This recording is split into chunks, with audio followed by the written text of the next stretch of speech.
Question, کیا میں اپنے کاموں کی پریورٹی فکس کرتی ہوں؟ دوسرا کویشچن، کیا میں ہر کام لاسٹ منٹ پہ کرتی ہوں؟ اور تیسرا کام، کیا میں روزانہ کے کام کے لیے کوئی شیڈولنگ یا پلاننگ کرتی ہوں یا نہیں کرتی؟ ان 3 سوالوں سے آپ کو پتہ چل جائے گا کہ آپ اپنے وقت کو کتنا اچھا یوٹیلائز کر رہی ہیں یا نہیں کر رہی۔ کہ مرنے والے کے دل میں زندگی کی کیا قدر ہے، اتنا اس کے دل میں افسوس ہوتا ہے کاش میں نے اپنی زندگی کا ٹائم اچھا گزارا ہوتا۔ اب زندگی کے اپنے کاموں کو پریورٹائز کرنا، دوسرا ان کو آرگنائز کرنا، اور تیسرا زندگی میں ایک ڈسپلن پیدا کرنا۔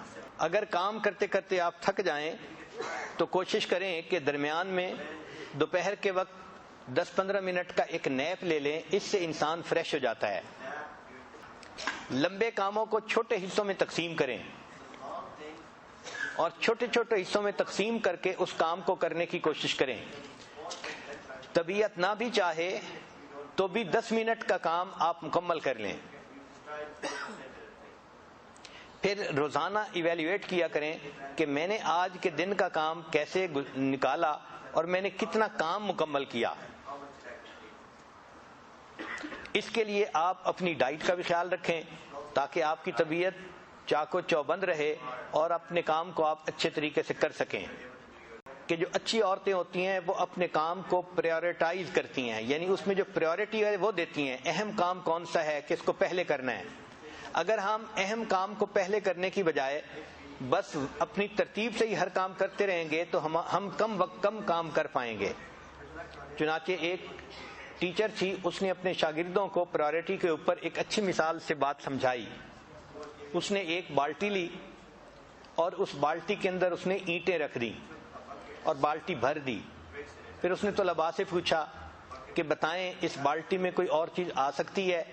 ان کا نہیں، یہ تو ساری بالٹی اینٹوں سے بھر گئی۔ اب اس نے چھوٹے چھوٹے کنکر لیے اور جو اینٹوں کے درمیان جگہ تھی اس میں کنکر ڈال دیے۔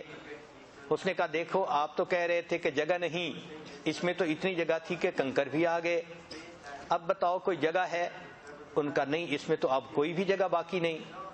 اس نے مٹی اور ریت اٹھائی اور ان کنکر کے درمیان جو چھوٹی چھوٹی جگہ تھی اس میں ریت ہی بھر دی اور کہا کہ دیکھو آپ تو کہتے تھے کہ کوئی جگہ نہیں، اس میں اتنی ساری ریت بھی آ گئی اسی بالٹی میں۔ پھر اس نے پوچھا بتاؤ اس میں اور جگہ ہے؟ تو طلباء نے کہا کہ نہیں، اب تو کوئی جگہ نہیں بچی۔ اس نے پانی کا جگ لیا اور اس بالٹی کے اندر ڈالا، چنانچہ اس پورا جگ اس پانی یعنی پورا پانی کا جگ بالٹی کے اندر آ گیا۔ اس نے کہا دیکھو ابھی اس میں اتنی جگہ باقی تھی۔ پھر اس نے کہا کہ اچھا بتاؤ کہ آپ نے کیا سیکھا؟ انہوں نے کہا کہ ہم نے یہ سیکھا کہ آپ اس میں جگہ بناتی ہی چلی گئیں۔ اس نے کہا نہیں، اس میں نے تمہیں یہ بات سکھانی تھی کہ پریورٹی اصل چیز ہوتی ہے۔ اگر میں اس بالٹی کو پانی سے پہلے بھر دیتی تو اس میں نہ اینٹیں آ سکتی تھیں، نہ ریت آ سکتی تھی، نہ کنکر آ سکتے تھے۔ میں نے پہلے اینٹیں ڈالیں، پھر اس کے بعد کنکر ڈالے، پھر اس کے بعد ریت ڈالی، پھر پانی ڈالا، تو یہ ساری چیزیں آ گئیں۔ تو ہمارے وقت کی بھی یہی مثال ہے کہ اگر ہم پریورٹی کے بغیر کام کرنے لگیں گے تو کام نہیں کر سکیں گے، اور اگر پریورٹائز کر لیں گے تو دیکھیں ایک کام کے اندر دوسرے کا وقت نکل آئے گا، دوسرے کے اندر تیسرے کا، اور ہم کئی سارے کاموں کو ایک وقت میں کر سکیں گے۔ کہ مرنے والے کے دل میں زندگی کی کیا قدر ہے، اتنا اس کے دل میں افسوس ہوتا ہے کاش میں نے اپنی زندگی کا ٹائم اچھا گزارا ہوتا۔ اصلی کاموں کو کہتے ہیں امپورٹنٹ ورک اور وقتی کاموں کو کہتے ہیں ارجنٹ ورک۔ جس عورت کو دیکھو ارجنٹ ورک میں لگی ہوتی ہے، امپورٹنٹ کام کو بھول جاتی ہے۔ چنانچہ ہماری توجہ ساری کی ساری ارجنٹ کاموں پہ ہوتی ہے، اس لیے کہ وہ نظر آتے ہیں، اور جو امپورٹنٹ کام ہوتے ہیں وہ کئی دفعہ فوری نظر نہیں آتے۔ مثلا اپنے مقصد کو سامنے رکھنا یہ امپورٹنٹ کام ہے، اور وقتی ضرورت کے پورا کرنا یہ ارجنٹ کام ہے۔ وقتی کاموں میں سے کال اٹینڈ کرنا یا سیل لگی ہوئی ہے وہاں سے کچھ شاپنگ کرنا یہ وقتی کام ہے، اور جو امپورٹنٹ کام ہے وہ ہے بچوں کی تربیت کرنا، خاوند کو خوش رکھنا، گھر کے کاموں کو پورا کرنا، اپنے نفس کا تزکیہ کرنا، یہ امپورٹنٹ کام ہے۔ اب ہوتا کیا ہے کہ ارجنٹ کاموں میں لگ کے عورتوں کو نماز کی بھی فرصت نہیں ملتی، گویا امپورٹنٹ کاموں کو بھول جاتی ہیں۔ سکسیسفل پرسن وہ ہوتا ہے جو امپورٹنٹ کاموں کو یاد رکھتا ہے اور ان کو بھولتا نہیں۔ ہمارے اکابرین نے نبی علیہ الصلوۃ والسلام کی مبارک زندگی سے وقت کی قدر کو پہچانا۔ چنانچہ ہم اپنے اسلاف کی زندگی کو دیکھتے ہیں تو یوں لگتا ہے کہ وہ ایک ایک لمحے کی قدر کرتے تھے۔ فرماتے تھے جو دم غافل سو دم کافر، جو لمحہ غفلت میں گزر گیا گویا وہ لمحہ کفر کی حالت میں گزر گیا۔ وہ جانتے تھے کہ ہمارا یہ جسم ادھار کا مال ہے اور ادھار کے مال سے کم وقت میں زیادہ کام نکالا جاتا ہے۔ امام شافعی رحمۃ اللہ فرماتے تھے مجھے صوفیاء کی دو باتوں سے بہت فائدہ ہوا۔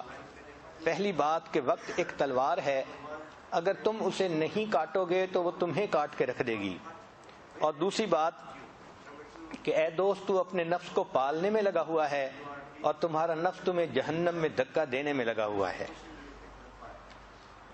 ایک بزرگ فرماتے تھے کہ میں نے ایک برف بیچنے والے سے زندگی کی اہمیت کو پہچانا۔ کسی نے پوچھا کیسے؟ فرمایا میں بازار سے گزر رہا تھا، ایک بندہ برف بیچنے والا تھا، مگر اس وقت کوئی خریدار نہیں تھا اور برف پگھلتی جا رہی تھی، تو وہ مالک پریشان تھا کہ میری برف پگھلتی جا رہی ہے، خریدنے والا کوئی نہیں۔ تو اس پریشانی میں وہ آواز لگا رہا تھا لوگو رحم کرو اس شخص پر جس کا سرمایہ پگھل رہا ہے، لوگو رحم کرو اس شخص پر جس کا سرمایہ پگھل رہا ہے۔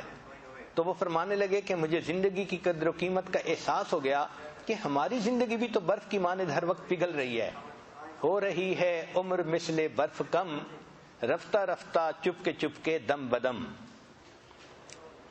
تو ہمیں بھی اپنی زندگی کے ایک ایک لمحے کی قدر کرنی چاہیے۔ عجیب وقت ہے کہ وقت قیمتی ہے مگر اس کو ضائع کرنے میں کوئی قیمت نہیں لگتی۔ انسان جب فوت ہو جائے گا تو پھر ایک مرتبہ سبحان اللہ کہنے کے ثواب کو ترسے گا۔ آج ہم زندگی میں ہزاروں مرتبہ سبحان اللہ کہہ سکتے ہیں۔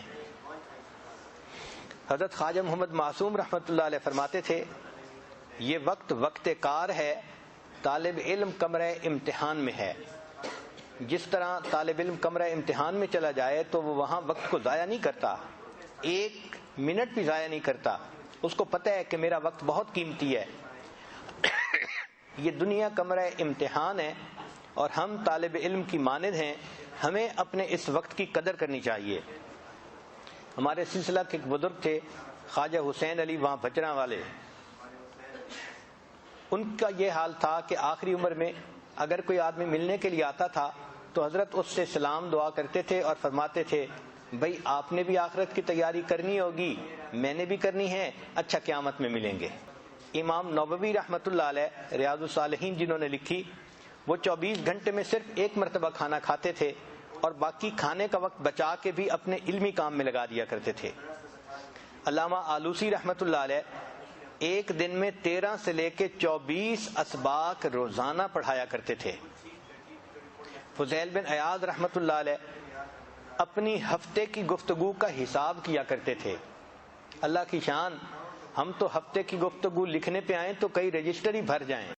اگر ہم سال کی قدر سیکھنا چاہتے ہیں تو ہم اس طالب علم سے اس کی قدر پوچھیں جس نے اپنی جاب کے پلان بنائے ہوئے تھے، میرج کے پلان بنائے ہوئے تھے، اور وہ اپنے فائنل ایگزام کے اندر فیل ہو گیا اور اس کے سارے پلان دھرے کے دھرے رہ گئے۔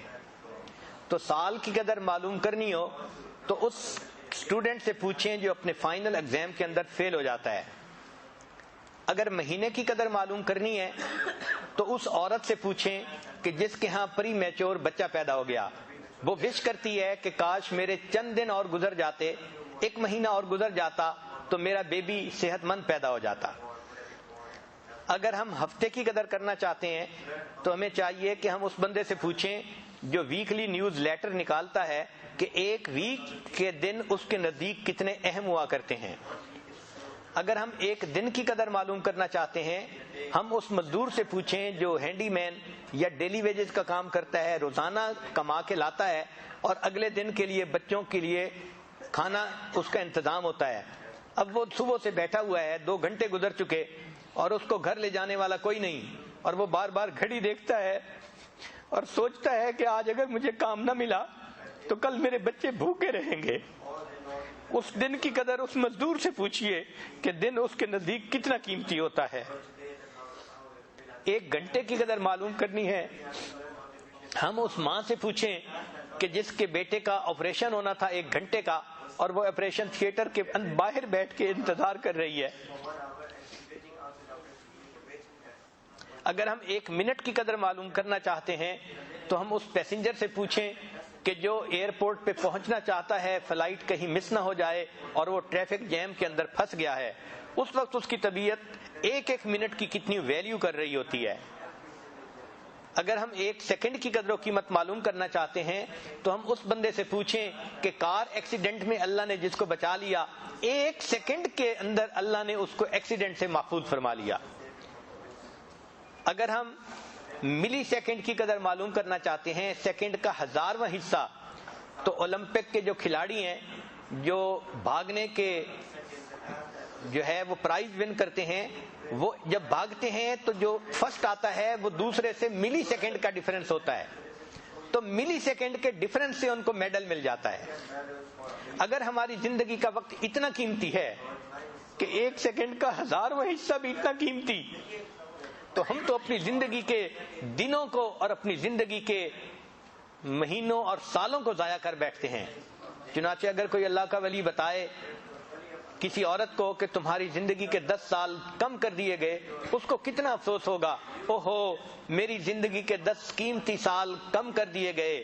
وہ بیچاری افسوس سے پریشان ہو رہی ہوگی، اور وہی عورت فارغ رہ کر اور لمبا سو کر اپنی زندگی کے 20 سال گزار دیتی ہے، ویسٹ کر دیتی ہے، اور اس کو اس کا احساس نہیں ہوتا کہ میں نے زندگی کے 20 سال گزار دیے. چنانچہ ہمیں چاہیے کہ ہم وقت کی قدر کریں. آج ہم چاہیں تو اپنے رب کو منا سکتے ہیں، اس سے زیادہ اور وقت کی قدر کیا ہو سکتی ہے کہ ہم نے پوری زندگی میں جو بھی گناہ کیے ہیں، ہم اگر 1 لمحے میں توبہ کر لیں، ہمارے سارے گناہ معاف بھی ہو سکتے ہیں، ہمارے سارے گناہ نیکیوں میں بھی تبدیل ہو سکتے ہیں. اس سے بڑی وقت کی اور قدر و قیمت کیا ہو سکتی ہے. اللہ تعالی ہمیں اپنے وقت کو صحیح قدردانی کے ساتھ گزارنے کی توفیق عطا فرمائے. وآخر دعوانا ان الحمد للہ رب العالمین.